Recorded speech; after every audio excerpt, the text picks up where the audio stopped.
Hey everyone, and welcome back to the channel. Today I want to talk about something that I think a lot of us struggle with, maybe without even realizing it. It's this invisible pressure, this silent script that tells us who we should be, what we should want, and how we should live our lives. We're constantly bombarded with images of success, aren't we?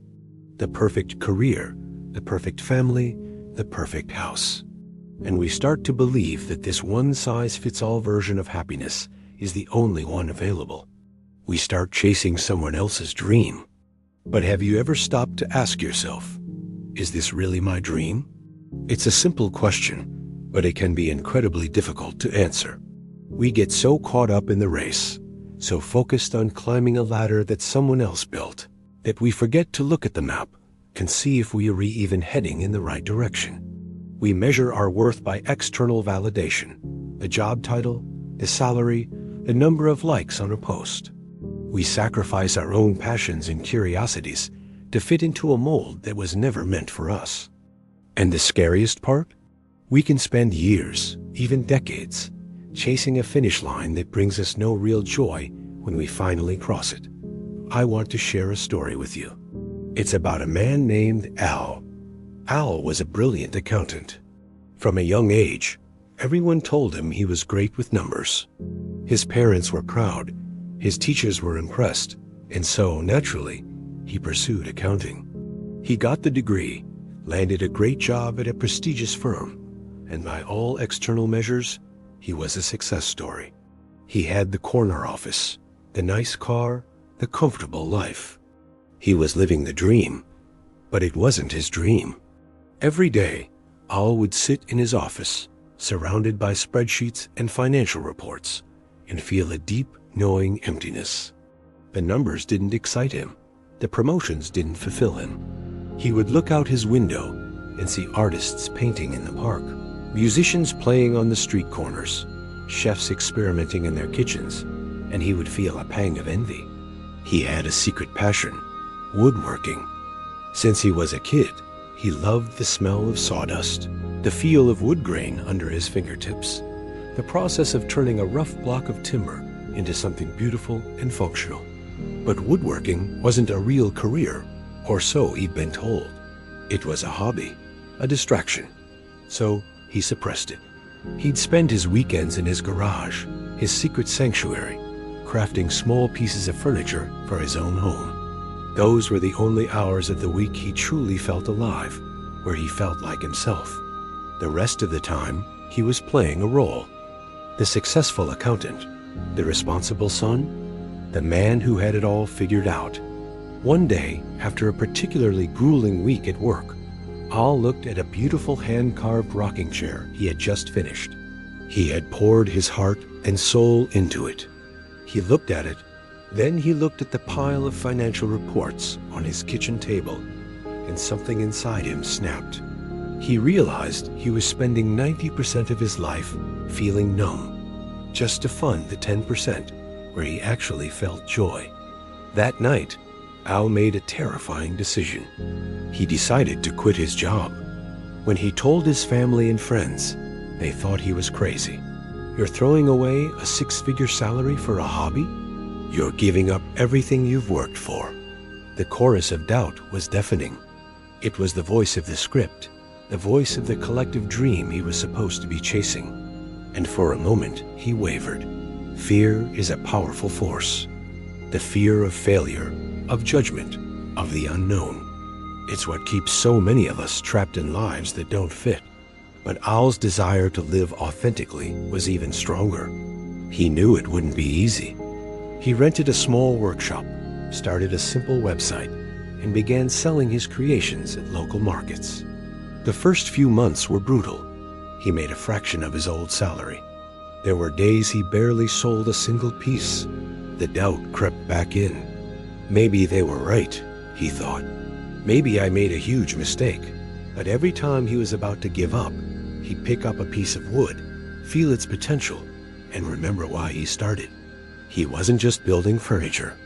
He was building a life that was his own. Slowly, things started to change. People began to notice the quality and passion in his work. A local blogger wrote a story about the accountant turned artisan. An interior designer commissioned a set of custom pieces. Word of mouth spread. Al's business grew, not because he was chasing a trend, but because his work was a genuine expression of who he was. His passion was infectious. Today, Al runs a thriving bespoke furniture business. He works harder than he ever did as an accountant, but as he says, it never feels like work. He's not rich in the way his old life defined it, but he is wealthy in ways that matter more: purpose, joy, and freedom. Al's story isn't about everyone needing to quit their job to become an artisan. The lesson is much deeper than that. It's about having the courage to stop, to silence the noise of other people's expectations, and to listen to that quiet voice inside you. What does it love? What makes it feel alive? Your passion might not be woodworking. It might be coding, gardening, teaching, volunteering, or starting a community project. It might be something you can integrate into your current life, or it might require a leap of faith like Al's. The path is unique for each of us. Daring to be different is scary.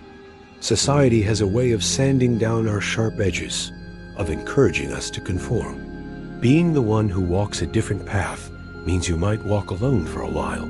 You will face criticism. You will face self-doubt. You will be tempted to turn back to the well-trodden road because it feels safer. But the safety of that road is an illusion. The real danger is reaching the end of your life only to realize you never truly lived it as yourself. You just played a part in someone else's play. Think about the most inspiring people in history. The innovators, the artists, the leaders. They weren't people who followed the script. They were the ones who dared to write their own. They challenged the status quo, they embraced their unique perspectives, and they weren't afraid to be misunderstood. They understood that their power didn't come from fitting in, but from standing out. Your uniqueness is not a flaw to be hidden. It is your greatest strength.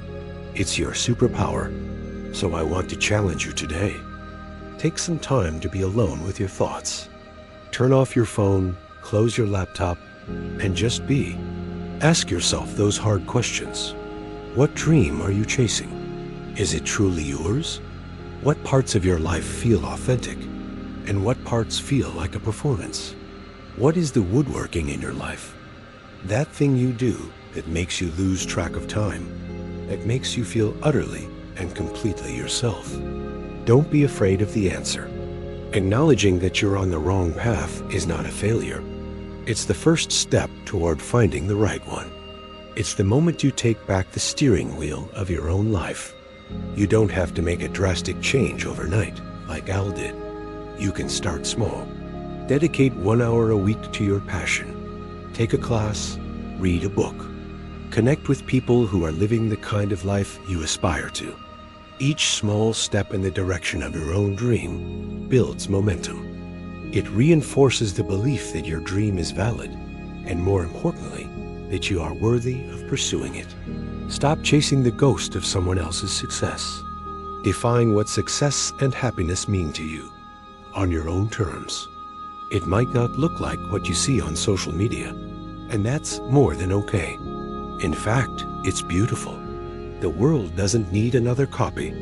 It needs you. Your unique talents, your unique passions, your unique story. Dare to be different. Dare to disappoint the people who want you to fit into their box.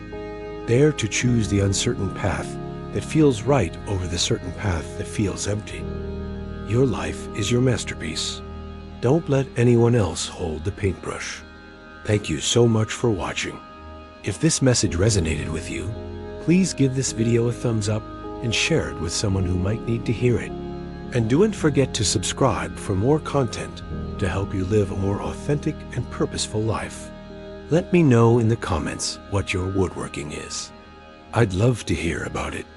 Until next time, take care and be true to you.